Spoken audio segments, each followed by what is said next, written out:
Hello everyone, my name is Jared, and today I want to talk about Gary Chaffee's sticking systems.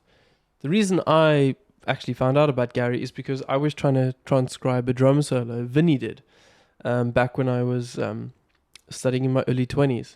And it just went over my head and I couldn't figure anything out. So I decided, well, if I can't figure out what this guy's playing, even by slowing it down or trying to transcribe it, I'm just going to figure out who taught him, and maybe I'll get an insight into his playing from that. And that's what I did, and I found Gary's material. And I must say that it helped me understand a lot about how a guy like Vinny plays. Or anyone that Gary's taught, as a matter of fact. Even guys like Steve Smith, I can hear Gary's influence in all of their playing. And it really improved my playing too. So the first thing about Gary's system you need to know is that he organizes his stickings very differently to how you might be used to it. So we might be used to like the 40 rudiments with paradiddles and paradiddle-diddles and ratamacues and flam taps, and all that stuff's great. But that's just not how Gary organizes his stickings. He does them and groups them by either group A, B, C, D, or E. And today I want to talk about the A group stickings. Essentially, you're going to have some number of singles followed by some number of doubles. How much doesn't really matter. What matters is just that you stick to the rules. So a group A sticking would have one single and some number of doubles after it. So you can use a group of 3 in like an A sticking of right, left, left. Or you can add an extra double to the end and you'll have a group of 5.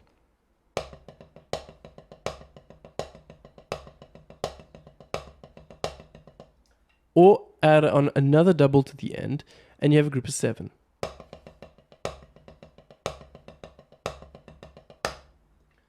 So it's quite a neat and tidy way to organize things, and I find it quite useful.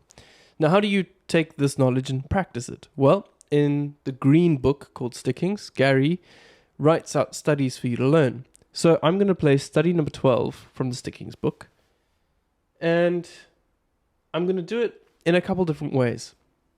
So I always like to try and incorporate as many different aspects into the practice as possible, both to make it efficient and challenging at the same time.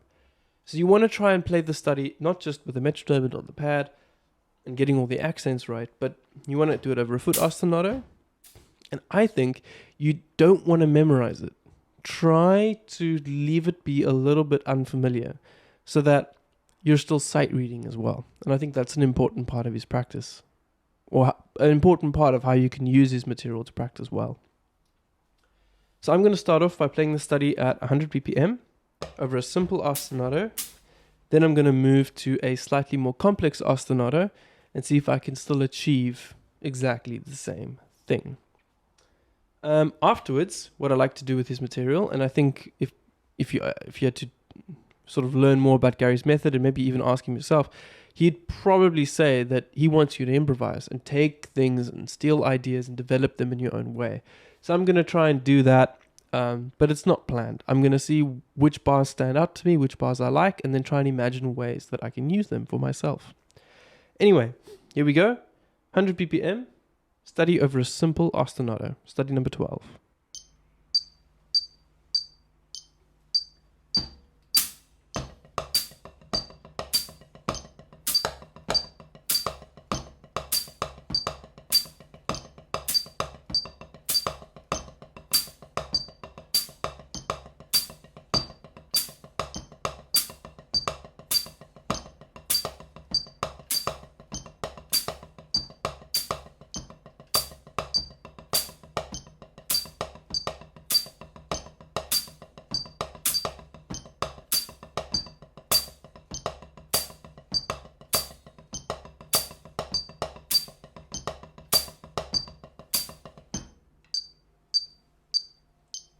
Alright, that wasn't so bad.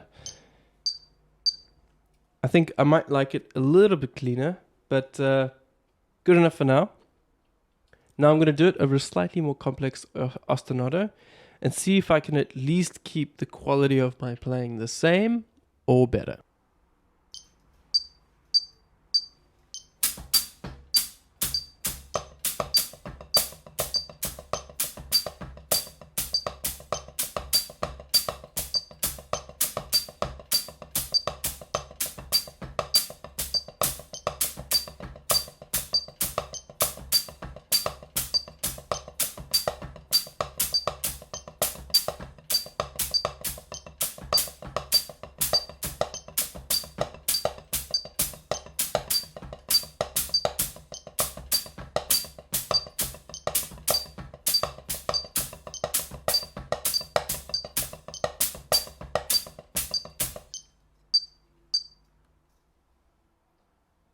All right, so that ostinato is definitely quite a lot more challenging, and I still feel like I have a little bit of work to do to get that just as clean as I want it, but it's a pretty good place to be in, and I still feel comfortable improvising or playing, in other words, just off the sheet of paper and kind of trying to let my legs be on autopilot. That feels comfortable for me, even if there are moments where maybe it's not quite as clean as it should be.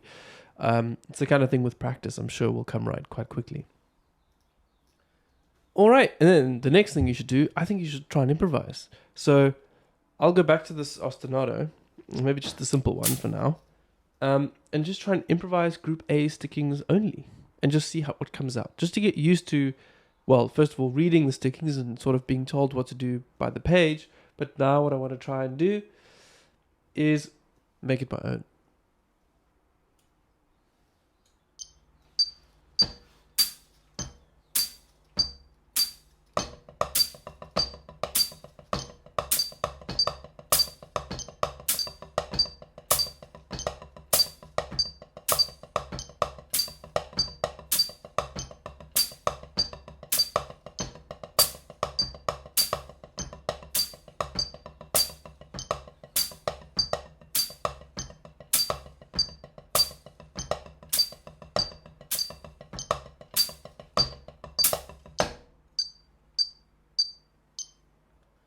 Anyway, that's the idea, to start improvising with the stickings over a foot ostinato.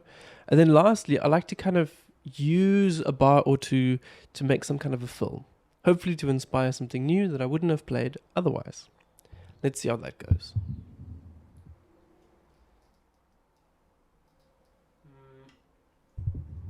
Let's take a look at bar. I like the idea of the fourth line. Here's how it goes.